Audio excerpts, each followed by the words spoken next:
առաջնորդությունը ուզում ենք պահպանել, այս տիպի համակարգեր պետք է ստեղծենք։ Քաղաքական մարդը եկել աշխարհ, նա մի վայրկյանով անգամ չի դիտելու կառավարման իրավունքը։ Եթե էլի պահպանեցինք ներկայացական դեմոկրատիայի մեխանիզմները, այսպես կոչված, կամ քաղաքացիական հասարակի կարգի, էլի այսպես կոչված, որ իբր այդ մեխանիզմերով ժողովուրդը մասնակցում է կառավարման, նա չի մասնակցում։ Նրա մոտ պատրանք են ստեղծում, թե իբր ինքը մասնակցում է, իսկ իրականում շարունակում են նրան ծավալել եւ ոչնչացնել որպես մարդ։ Բայց այդ ամենը կարելի է, եթե ասենք կոմբայնից մի քիչ կտրվենք, այնտեղ նախագահական ժամկետը պաշտոնավարման թեև ավելանում է, բայց իրավունք է տրվում մեկ անգամ ընտրվել։ Տրվում է ընտրողների, վыборщикների համակարգ։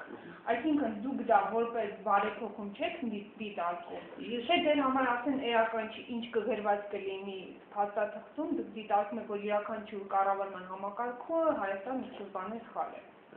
Ոչ թե Հայաստանը միայն սխալ է, բայց նաև այսինքն օրենքը կապ չունի ինչ կլինի, յուրաքանչյուր սահմանադրությանը դուք դեմ կլինեք։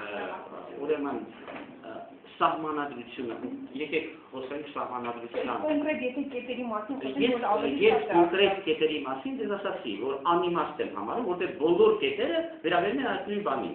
Հասկանում եք, 1000 բան մենք փոխել ենք սահմանադրությունում։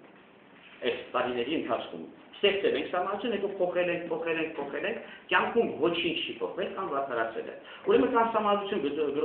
գրողները բացարձակ անհեթեթ մարդիկ են, չեն հասկանում, որ այս կետը եթե փոխեցին, ոչ մի բան չի փոխվելու։ Թալանը միայն ավելացել է, համաձայն եք ինձ հետ, թե։ Այսինքն չփոխենք, թողենք նույնը, ո՞րն է ձեր առաջարկը։ Անպայման փոխենք, ամբողջությամբ։ Դուք ինձ ասեցիք կոմբայնը մի րոպե մոռանանք, եկեք ասեմ մեր նախագահին առաջարկենք, որ նա կարմիր գույնի բաճկոն հագնի եւ դա կփրկի մեզ թալանից։ Ես ձեզ ասում եմ, բաճկոնի ոչ մի տեսակը, նախագահի ոչ մի փոփոխությունը ոչինչ չի փոխելու, որովհետեւ անգամ եթե պատահաբար փոփոխությունների հետևանքով ազնվագույն մարդ ընտրեցինք նախագահ,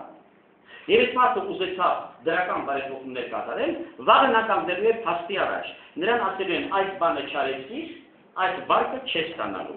Այս բանը արեցիր, Ղարաբաղում էս ինչ բանն է ստանալու, կամ Լիբանանի հայկական համայնքը կհայտնվի այս վիճակում։ Սա է այսօրվա աշխարհը։ Ուրեմն այն ինչ որ դուք ստեղծում եք, պետք է կարողանա այս կարգի մարտահրավերներին դիմակայել։ Իսկ այդպիսի բանը կա, եթե դուք հանկարծ կառավարում եք ժողովրդի ամբողջականությամբ,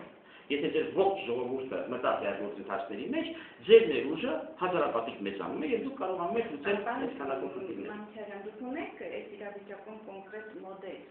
սահմանադրության կամ պետության կառավարման։ Անկասկած, եւ սահմանության, եւ պետության կառավարման եւ այլն, որովհետեւ ճիշտ ասել ինքն է դա չի լինի, որովհետեւ մեզանում շատ են մտածում են, շատ հետաքրքիր առաջարկներ են անում։ Ես ճիշտ ասած հետևում եմ հետաքրքիր առաջարկներին, այս անհետությունները, որ մենք անդադար քննարկում ենք, այս կետը մի քիչ փոխել, մի քիչ ավելի քիչ կճրջրավեր, ներեցեք կոմբայնը եւ այլն, այս ամենը մենք քննարկումների հիմնական նյութն է։ Ուրեմն այսպես է, սահմանադրական գործընթացը այսօրվա մարդու համար կարևորագույն մեխանիզմ է իր խնդիրները լուծելու։ Ինչի մասին է խոսքը։ Սահմանադրական գործընթաց, ինչ ասացի սահմանադրությունը։ Ինչ է նշանակում սահմանադրական գործընթաց։ Մարդը անդադար երուզելի մեջ է, սպյուրիկի նման պատտանում է,